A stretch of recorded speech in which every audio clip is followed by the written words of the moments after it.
வீட்டுக்கே கடுமையான தோஷம் இருக்கு, அது வம்சாவளியா தொடர்ந்து வருது, தலைமுறையா தொடர்ந்து கடுமையான தோஷம் வருது அப்படின்னு நீங்க நினைச்சீங்கன்னா, உங்களுடைய குல தெய்வத்திற்கு அமாவாசை, அதாவது 3 அமாவாசைகள் தொடர்ந்து பாலபிஷேகம் செய்ய, உங்க வம்சத்தில் இருந்து வரும் தொடர்ச்சியான தோஷங்கள் எப்பேற்பட்ட கடுமையான தோஷமாக இருந்தாலும் அது உடனடியாக நீங்கி உங்க குடும்ப வம்சமே தலைக்கும்.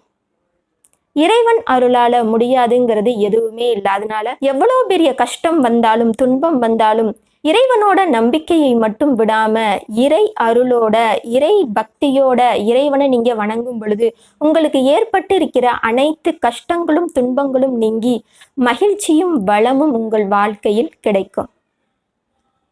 நம சிவாய.